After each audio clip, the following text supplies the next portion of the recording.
ሰላም ተማሪዎች እንዴት ናችሁ? እንደምን ቆያችሁ? በዛሬው ሌሰናችን ደግሞ ኢኮኖሚክስ ግሬድ 10 ዩኒት ውስጥ ከሚገኙ ቶፒኮች መካከል ለዛሬ የመጀመሪያው ሌሰን ኦር የመጀመሪያ ቶፒክ የሆነውን 2.1 ቲዮሪ ኦፍ ዲማንድ እንመለከታለን። በዚህ ቶፒካችን ዲማንድ ምን ማለት ነው፣ እስፔሻሊ ደግሞ ዲማንድን በምን ኤክስፕረስ ማድረግ እንችላለን ወይም መግለጽ እንችላለን የሚለው ነገር በአጭሩና ግልጽ በሆነ መንገድ የምንመለከተው ይሆናል። መጀመሪያ ዋትስ ዲማንድ ኦር ፍላጎት የምንለው ነገር ምንድን ነው ብለን በምናይበት ጊዜ ዲማንድ ሚንስ ዘ አቢሊቲ ኤንድ ዊሊንግነስ ቱ ባይ ኤ ስፔሲፊክ ኳንቲቲ ኦፍ ኮሞዲቲ አት ዘ ፕሪቬሊንግ ፕራይስ አት ኤ ጊቨን ፔሪድ ኦፍ ታይም። እስፔሻሊ ዲማንድ ወይም በአማርኛው ፍላጎት ብለን የምንጠራው ነገር አቢሊቲ ኤንድ ዊሊንግነስ ነው። አንድን ነገር ኦር አንድን ፕሮዳክት ለመግዛት ያለን ፍላጎትና ዊሊንግነስ ያለን አቅም በምን በስፔሲፊክ ፔሪድ ኦፍ ታይም በዛ ጊዜ ውስጥ ያን ነገር ለመግዛት ያለን ፍላጎት እና አቅም ምን ተጨምሮበት ፕራይስ ያንን ነገር ለመግዛት ኢንተረስት አቢሊቲ እና ዊሊንግነስ እንዲሁም ፕራይስ ሲጨመርበት ምን እንለዋለን? ያን ነገር ዲማንድ እንለዋለን። ወይም በሌላ አገላለጽ ዲማንድ ፎር ኤ ኮሞዲቲ ኢምፕላይስ ኤ ዲዛይር አኳየር ኢት ኤሎንግ ዊዝ ዊሊንግነስ ኤንድ አቢሊቲ ቱ ፔይ ፎር ኢት። ስፔሻሊ ዲማንድ የምንለው ነገር አንድን ዕቃ ወይም አንድን ኮሞዲቲ ለመግዛት ያለን ፍላጎት፣ ያለን ፍቃድ፣ ያለን ዲዛይር ምን ተጨምሮበት አቢሊቲ ቱ ፔይ ለመክፈል ካለን ዝግጁነት አንጻር ለመክፈል ካለን አቅም ጋር ተደምሮ ያን ነገር ዲማንድ እንለዋለን ማለት ነው። ስለዚህ በአጭሩ ዲማንድን ምን ብለን ኤክስፕረስ ማድረግ እንችላለን? ዲማንድ ኢኳል ቱ ዊሊንግነስ ቱ ባይ ፕላስ አቢሊቲ ቱ ፔይ። በቃ አስተውሱ፣ ዲማንድ ማለት በአጭሩ ነው። ለመግዛት ያለን ፍቃድ ምን ተጨምሮበት አቢሊቲ ቱ ፔይ፣ ለመግዛት ያለን ብቃት ምን ተጨምሮበት ለመክፈል ወይም ያን ነገር አፎርድ ለማድረግ ኦር ፔይ ለማድረግ ሲጨመርበት እነዚህ ነገሮች አንድ ላይ ሲመጡ ያን ነገር ዲማንድ እያለን እንጠራዋለን። ለምሳሌ ግን ዲማንድ ዊሊንግነስ ቱ ባይ ብቻ ከሆነ እሱ ዲማንድ አይባልም። ቢኮዝ ያን ነገር የማንገዘው ዝም ብለን ፍላጎት ብቻ የምናሳይ ከሆነ ያ ነገር ምኞት ነው እንጂ የሚሆነው ያን ነገር አንገዘው። ግን ዊሊንግነስ እና አቢሊቲ ቱ ፔይ ፍላጎታችንና ዲዛይራችን ከምን ጋር አንድ ላይ ሲመጣ ፔይ ከማድረግ ከመክፈል ጋር አፎርድ ከማድረግ ጋር አንድ ላይ ሲመጣ ያን ነገር ዲማንድ እያለን እንጠራዋለን። አንድ ኤግዛምፕል እንመልከት ግልጽ እንዲሆንላችሁ። ለምሳሌ እናንተ የተሻለ ስልክ መያዝ ትፈልጋላችሁ። ለምሳሌ አይፎን ፕሮማክስ መያዝ ትፈልጋላችሁ። ሁላችሁም ተማሪዎች አይፎን ፕሮማክስ መያዝ ትፈልጋላችሁ። ለምን? አይፎን ፕሮማክስ ጥሩ ስልክ ስለሆነ። ግን ያን አይፎን ፕሮማክስ ዝም ብላችሁ ብፈልጉት ዊሊንግነስ ነው፣ በቃ የመፈለግ ወር ዲዛይር ነው ያላችሁ። ይሄ ዲማንድ አይባልም። ነገር ግን ያን አይፎን ፕሮማክስ ከመፈለግ አልፋችሁ ከአቢሊቲ ቱ ዊሊንግነስ ከመፈለግ አልፋችሁ ያን አይፎን ፕሮማክስ ወደ መግዛት ፕራይሱን አፎርድ ማድረግ ስትቸጋገሩ ያ ምን ይባላል? ዲማንድ ይባላል ማለት ነው። ስለዚህ በአጭሩ ዲማንድ የሚባለው ነገር ዊሊንግነስ ባይ ፕላስ አቢሊቲ ቱ ፔይ ከሆነ ሁሌም ያ ነገር ዲማንድ እየተባለ ይጠራል ማለት ነው። አላችሁ? ከኔ ጋር ናችሁ? የማወራው ነገር ግልጽ ነው? በጣም አሪፍ። እንቀጥል። ዲማንድን ኤክስፕረስ የምናደርግበት ወይም ዲማንድን የምንገልጽበት የተለያዩ መንገዶች አሉ። ከነዛ መንገዶች መካከል ስፔሻሊ ዲማንድ ስኬጁል፣ ዲማንድ ፈንክሽን እና ዲማንድ ከርብ እየተባለ ይጠራል። እስቲ እነዚህ ነገሮች ግልጽ በሆነ መንገድ አንድ በአንድ ለመመልከት እንሞክር። ምንድን ነው ዲማንድ ስኬጁል ብለን በምንመለከትበት ጊዜ ዲማንድ ስኬጁል ኢዝ ኤ ቴብል ሾዊንግ ዲፈረንት ኳንቲቲ ኦፍ ኮሞዲቲ ዛት ኮንሱመር ዊሊንግ ቱ ባይ ዲፈረንት ሌቭል ኦፍ ፕራይስ ዲዩሪንግ ኤ ጊቨን ፔሪድ ኦፍ ታይም።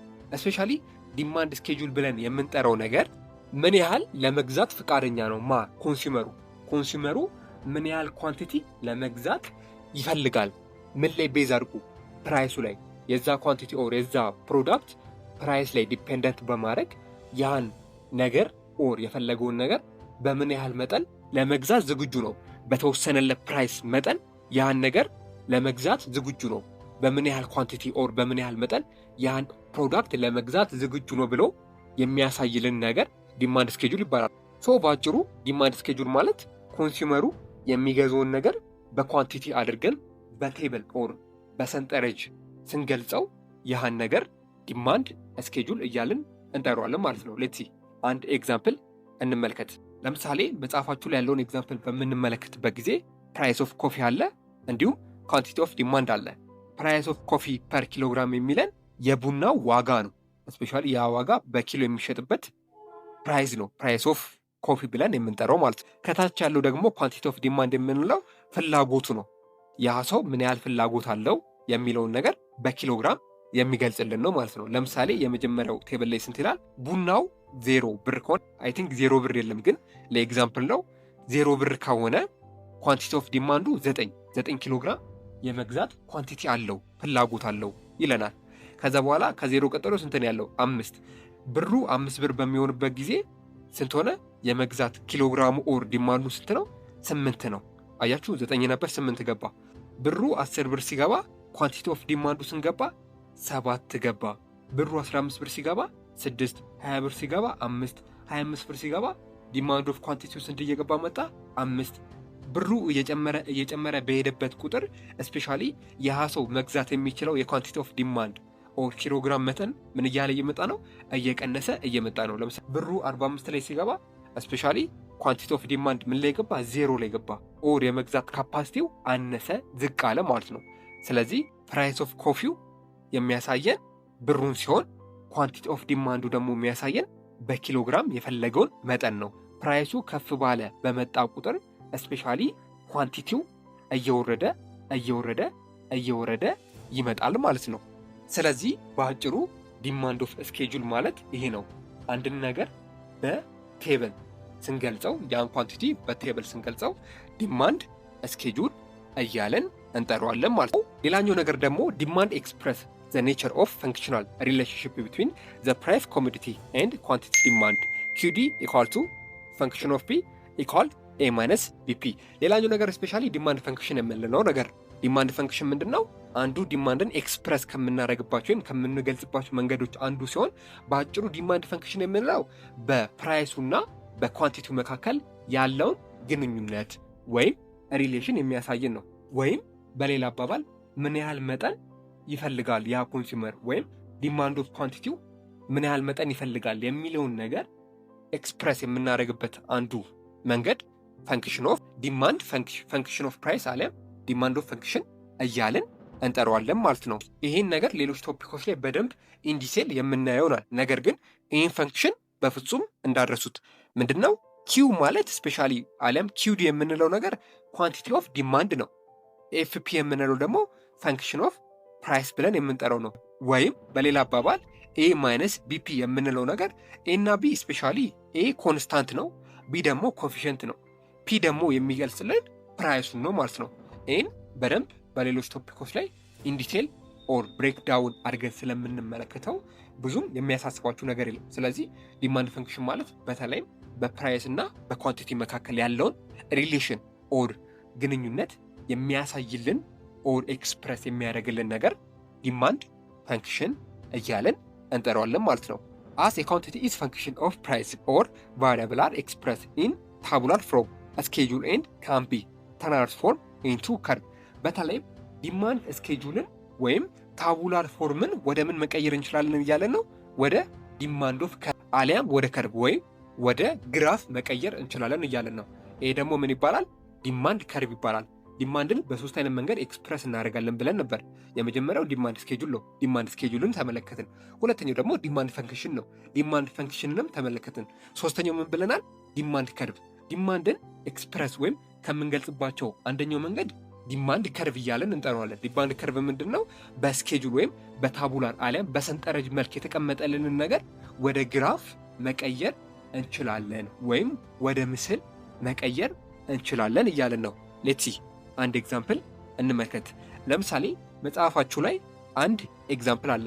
እስፔሻሊ በዋይ እና በኤክስ አክሲስ የተሰጠን ኤግዛምፕል ማለት ነው።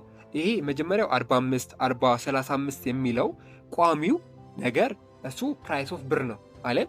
የብሩን መጠን ነው የሚያሳየልን። ማለትም 0፣ 5፣ 10፣ 15 በ5 የሚጨምረው የዛን ፕሮዳክት ኦር የዛን ኮፊ አሊያም የዛን ቡና ፕራይሱን የሚያሳይልን ሲሆን ሆሪዞንታል የተሰመረው አሊያም አግድም የተሰመረው ደግሞ የሚያሳይልን ነገር ኳንቲቲ ኦፍ ኮፊውን በኪሎግራም የሚያሳይልን ነገር ነው ማለት ነው። ለምሳሌ ፕራይሱ 40 ብር ሲሆን ኳንቲቲ ኦፍ ኮፊው በኪሎግራም ስንት ይሆናል? 9 ይሆናል ማለት ነው። ለምሳሌ ደግሞ ፕራይሱ 45 ብር ላይ ቢሆንስ ምን ይሆናል? እየጨመረ ይሆናል። ምን ይሆናል? እየጨመረ ይሄዳል። ኳንቲቲ ኦፍ ኮፊ ኪሎግራም ወደ 10 ይሄዳል ማለት ነው።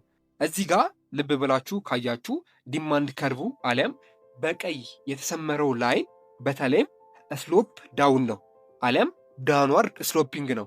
ይሄ ለምን ሆነ ብለን በምንመለከትበት ጊዜ ሁል ጊዜም ቢሆን አስታውሱ፣ ስፔሻሊ ስሎፒንግ ዳውን የሚሆንበት መንገድ ፕራይሱና ኳንቲቲው ኢንቨርስ ሲሆን ወይም ሳይጣጣም ሲቀር ነው።